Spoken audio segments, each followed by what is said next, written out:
बिस्मिल्लाहिर्रहमानिर्रहीम। अस्सलाम वालेकुम। आज हम बात करेंगे प्रोक्लेमेशन की कि अगर एक पर्सन इंटेंशनली ख़ुद को हाइड करता है, कोर्ट के सामने पेश नहीं होता, तो उसकी प्रोक्लेमेशन यानी कि उसकी पब्लिकेशन के थ्रू उसको कैसे कोर्ट में बुलवाया जाएगा, और अगर वो फिर भी नहीं आता तो फिर देखते हैं कि उसके क्या कॉन्सिक्वेंसेस होंगे। रेलिवेंट प्रोविजन अगर हम देखें section 87 to 89 CRPC 1898। Previous lecture में मैंने आप लोगों को बताया था कि किसी भी पर्सन को कोर्ट में कैसे बुलाया जाएगा। अब हम देखेंगे कि अगर एक पर्सन थ्रू प्रॉपर चैनल उसको बुलाया जा रहा है लेकिन वो कोर्ट में फिर भी नहीं आ रहा, तो फिर हम देखेंगे कि उसके साथ क्या क्या जो मेथड्स हैं अडॉप्ट करके उसको कोर्ट में पेश होने के लिए फोर्स किया जाएगा, और अगर वो फिर भी नहीं आता तो उसको कैसे जो है उसकी प्रॉपर्टी को अटैच किया जाएगा। सबसे पहले हम देखते हैं मीनिंग ऑफ अब्सकॉन्डर। जो पर्सन इंटेंशनली खुद को हाइड करता है और अवॉइड करता है कि वो कोर्ट के सामने ना जाए, लिटिगेशन को अवॉइड करेगी इंटेंशनली, उसको हम कहते हैं अब्सकॉन्डर। एक दो मीनिंग लाइनों में मैं आपको बता देती हूँ। Absconder is a person who intentionally avoids or conceal himself for the purpose of avoiding the execution of the warrant. जैसे मैंने कल बताया कि पहले उसको समन्स जाएगा, अगर वो नहीं आता फिर उसके वारंट इशू होंगे, उसके बाद फिर उसकी प्रोक्लेमेशन होगी। अच्छा जी, सबसे पहले हम देखते हैं प्रोक्लेमेशन फॉर पर्सन एब्सकॉन्डिंग। तो सबसे पहले उसकी कुछ कंडीशंस हैं वो फुलफ़िल होंगी। अगर उन कंडीशन के होने के बावजूद वो बंदा नहीं आता तो फिर हम उसको जो है ना प्रोक्लेम्ड ऑफेंडर कंसिडर करेंगे। तो सबसे पहले before issuing the proclamation following condition must be fulfil. सबसे पहले क्या है जी, इशुएंस ऑफ वारंट। उसके पहले वारंट इशू हुए होंगे। अब्सकॉन्डेंस ऑफ पर्सन, अब्सकॉन्डेंस यानी कि वो एब्सेंस है, वो नहीं आ रहा, जानबूझ के उसने खुद को हाइड कर लिया, कहीं छुप गया है या कहीं वैसे कहीं बाहर चला गया है। ठीक है, सबसे पहले क्या है जी, आपने वारंट इशू कर दिए हैं, बंदा पेश नहीं हुआ कोर्ट में। Satisfaction of the court, third one है कि कोर्ट सेटिस्फाइड है कि हमने अपना पूरा प्रोसीजर जो है उसको फॉलो किया, यानी उसको उसके वारंट इशू किए हैं, लेकिन वो बंदा यहाँ पे नहीं आया, फिर कोर्ट जो है वो प्रोक्लेमेशन के ऑर्डर इशू करेगी। फिर उसके बाद देखना है कि कौन कौन से कंटेंट होंगे पब्लिकेशन के। फिर उसकी जो है बाकायदा पब्लिकेशन होगी, पब्लिकेशन में जो है उसका एड्रेस और उसका नाम आएगा। फिर उसके बाद जिस ऑफेंस के अंडर उसको जो है वो ट्रीट किया जा रहा है, जो ऑफेंस उसने किया है वो आएगा। फिर जिस टाइम और जिस जगह पे उसने वो ऑफेंस कमिट किया है वो उसके ऊपर मेंशन किया जाएगा। अब हम देखते हैं कि कौन कौन से मैनर है प्रोक्लेमेशन या पब्लिकेशन के। नंबर 1 है जी पब्लिकली रीड हो, यानी कि हर बंदा ऑलमोस्ट उस जगह पे लगाएं जहाँ पे ज़्यादा लोगों का आना जाना हो, ज़्यादातर लोग उसके पास से उसको देख सकें, और अगर कोई बंदा उसको जानता है तो वो कोर्ट को इन्फॉर्म करें, अगर किसी ने उसको देखा है तो वो कोर्ट को इन्फॉर्म कर दे, यदि पब्लिकली रीड किया जा सके easily. Fixation at some conspicuous part of house, उसके घर का कोई जो प्रोमिनेंट हिस्सा है, जैसे बाहर का मेन गेट है, वहाँ पे उसको जो है वो फिक्स कर दिया जाएगा। Fixation of copy at the court, और कोर्ट के जो है उसमें उसकी जो है एक कॉपी जो है वो पेस्ट कर दी जाएगी।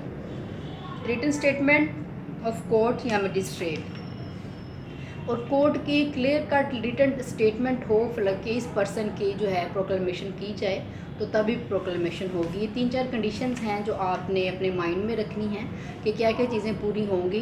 सबसे पहले उसके जो है वो वारंट इशू होंगे, उसके बाद उसकी अब्सकॉन्डेंस होगी, उसके बाद कोर्ट की सेटिस्फेक्शन होगी। ये तीनों चीज़ें हैं तो ठीक है, उसके प्रोक्लेमेशन का प्रोसीजर स्टार्ट हो जाएगा। उसमें फिर आपने देखना है उसके कंटेंट पूरे होने चाहिए, फिर उसके बाद मजिस्ट्रेट या कोर्ट का रिटर्न ऑर्डर आपके हाथ में होना चाहिए, फिर उसकी प्रोक्लेमेशन हो जाएगी।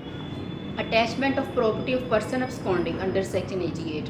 अब देखें सारे हरबे आजमा लिए, बंदा फिर भी कोर्ट में पेश नहीं हो रहा, तो फिर जो उसकी प्रॉपर्टी है उसको कोर्ट जो है वो अटैच कर लेगी। फिर इसमें भी आपने कुछ चीज़ें मैं आपको इसलिए हर चीज़ बताती हूँ स्टेप बाय स्टेप, ताकि एग्जामिनेशन पॉइंट ऑफ व्यू से आप लोग इसको क्लियरली समझ लें और आपको ये हेडिंग प्रॉपर याद रह जाए जो आपने पेपर में लिखनी है। तो उसके बाद आप लिखेंगे टाइम फॉर अटैचमेंट, किस वक्त अटैचमेंट कोर्ट कर सकता है। प्रोक्लेमेशन के बाद जैसे ही प्रोक्लेमेशन होगी, या फ़र्ज़ करिए अगर तो कोर्ट ने कुछ वहाँ पे टाइम स्पेसिफाइड कर दिया है कि विद इन 30 डेज़ ये बंदा कोर्ट में आ जाए, अगर वो नहीं आता उसके बाद कोर्ट का जब चाहे वो उसकी प्रॉपर्टी को अटैच कर सकती है। फिर उसके बाद जूरिसडिक्शन होना बहुत ज़रूरी है कोर्ट की, जिस कोर्ट की जूरिसडिक्शन की हदूद में उसकी प्रॉपर्टी है वही कोर्ट है उसको उसकी प्रॉपर्टी को अटैच कर सकेगी। अच्छा जी, अगर प्रॉपर्टी आउटसाइड जुरिस्डिक्शन है, अगर बंदा जो है उसकी वो रहता हो तो इस एक कोर्ट की हदूद में, लेकिन उसकी प्रॉपर्टी दूसरी कोर्ट की हदूद में है, तो जो वहाँ की सेशन कोर्ट होगी उसकी जुरिस्डिक्शन बनेगी इस कोर्ट की, वो उसकी प्रॉपर्टी को अटैच करेगी। Property which can be attached any property, इधर वो मूवेबल है इधर वो इमूवेबल है। अच्छा, अब हम देखते हैं कि अगर वो प्रॉपर्टी मूवेबल है तो उसको कैसे अटैच करेगा, या तो उसकी पोजेशन ले लेगा या फिर कोई भी रिसीवर अपॉइंट कर देगा कोर्ट। अगर प्रॉपर्टी जो है वो इमूवेबल है, लाइक जैसे कोई लैंड है, तो फिर देखिएगा कोर्ट देखेगा कि उसका लैंड, अगर लैंड रेवेन्यू पे हुआ है तो फिर जो डिस्ट्रिक्ट ऑफिसर होगा रेवेन्यू का, उसके थ्रू जो है प्रॉपर्टी अटैच की जाएगी। अगर प्रॉपर्टी मूवेबल है, जैसे कि उसकी गाड़ी है या कुछ इस तरह से है, तो उसको कोर्ट या तो उसके पोजेशन अपने ले लेगा या फिर उसके लिए कोई रिसीवर अपॉइंट कर देगा। फिर हम देखते हैं सेल ऑफ प्रॉपर्टी। सबसे पहले जो है जो कोर्ट है उस प्रॉपर्टी को सेल करेगा, जैसे कोई लाइफ स्टॉक है, जैसे उसकी कोई गाय है, कोई इस तरह से कुछ भी इस तरह से है उसको करेगा, या कोई ऐसी उसके मटेरियल है जो ख़राब होने वाला है, जैसे कोई उसके ऐसा जो है लाइक गंदम है, चावल है, कुछ इस तरह से कोई भी चीज़ें हैं लाइफ स्टॉक के अलावा, पहले वो उसको सेल करेगा और देखेगा कि जो उसका फ़ाइन या जो भी उसकी वो बन रही है उसकी अगर अमाउंट पूरी हो रही है तो ठीक है, अगर नहीं तो फिर बाद में नेक्स्ट मूव करेगा जो कि उसकी प्रॉपर्टी होगी मूवेबल की या फिर इमूवेबल की, जो भी है अकॉर्डिंगली। Claim and objections. अब देखिए फ़र्ज़ करें वो बंदा जो है जो अब्सकॉन्डर है वो आ जाता है, तो उसके पास 6 मंथ का टाइम है। अगर उससे कोई ऑब्जेक्शन है या कोई क्लेम है तो उस विद इन 6 मंथ आके कोर्ट में अपना ऑब्जेक्शन या क्लेम फाइल कर सकता है। प्रोसीजर में अब्सकॉन्डर अपीयर बिफोर कोर्ट। फिर जब फ़र्ज़ करें वो बंदा 6 महीने के बाद आ गया है कोर्ट में, तो क्या प्रोसीजर होगा। Court shell make an order releasing the property from the attachment. उसकी प्रॉपर्टी की जिसको जो अटैच की है उसको रिलीज़ करने के ऑर्डर करेगा, लेकिन उसकी एक दो कंडीशंस हैं वो फुलफ़िल होंगी तो देन कोर्ट जो उसकी प्रॉपर्टी को रिलीज़ करेगा। When absconder does not appear before court, अगर वो 6 महीने में नहीं अपीयर होता तो 6 महीने के बाद कोर्ट उसकी प्रॉपर्टी जो है वो सेल कर सकती है।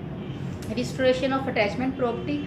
अब रिस्टोर अगर करनी है तो किस तरह से करनी है। Appearance of person within 2 years from the date of attachment and satisfaction court and satisfaction of the court his property shall be restored. अब 2 साल के बाद वो बंदा आता है कोर्ट में, वो कहता है भाई मुझे तो पता ही नहीं है कि मेरे अगेंस्ट किसी किस्म के ऑफेंस की एलिगेशन है या मुझे कोई समन गया है या मेरे को वारंट ऑफ अरेस्ट इशू हुए हैं, उसे पता ही नहीं है। और अगर वो बोनाफाइडली ये सारा कुछ कह रहा है तो कोर्ट उसको अब्लाइज करेगा और उसकी जो प्रॉपर्टी है उसको रिस्टोर करवा देगा। लेकिन अगर वो बंदा मेलाफाइड ऐसा कर रहा है तो कोर्ट उसकी प्रॉपर्टी को रिस्टोर नहीं करेगा। इसमें कोर्ट की सेटिस्फेक्शन बहुत ज़रूरी है। और फिर उसके बाद कोर्ट डिसाइड करेगा कि वाकया ही पर्सन ने इंटेंशनली खुद को कंसील किया है या फिर वो जो है वो मतलब मिस्टेकनली उसको पता ही नहीं है, मुल्क से बाहर है, उसको पता ही नहीं उसके अगेंस्ट कोई एलिगेशन है। तो ये कोर्ट की जो रिस्ट्रिक्शन है और उसको उसकी सेटिस्फेक्शन पे डिपेंड करता है क्या इधर वाकई वो बंदा सच है या नहीं सच कह रहा है या नहीं सच कह रहा है। तो इस तरह से अगर वो अपने क्लेम में जो है वो सच साबित हो जाता है, उसको कोर्ट को सेटिस्फाई कर लेता है, तो जिसकी प्रॉपर्टी अटैच की होगी, इवन कि अगर सेल भी करती है कोर्ट ने तो उसको रिस्टोर करवा देगी। तो आज का टॉपिक यही था। अक्सर पेपर में इन दोनों में से कोई एक टॉपिक ज़रूर आता है। जैसे अभी रिसेंटली 2020 के में यही टॉपिक आया था कि अगर कोई प्रोक्लेम ऑफेंडर है तो उसकी प्रॉपर्टी अगर कोई किसी कोर्ट ने जो है अटैच कर ली तो वो कैसे रिलीज़ करवाएगा। और या तो फिर आ जाता है कि मेथड्स ऑफ पेरेंट्स कौन कौन से हैं या फिर रिस्टोरेशन ऑफ अटैच प्रॉपर्टी क्या क्या है। तो ये इनमें से दो टॉपिक दोनों में से कोई एक ज़रूर आ जाता है, तो इसलिए आप इनको ज़रूर प्रिपेयर करिएगा। और अगर कोई आपको कोई प्रॉब्लम होता मुझे बताइएगा, इंशाल्लाह मैं आपकी अकॉर्डिंगली इसमें हेल्प करूँगी। तो फिर मिलेंगे किसी नए टॉपिक के साथ, तब तक के लिए खुदा हाफिज़।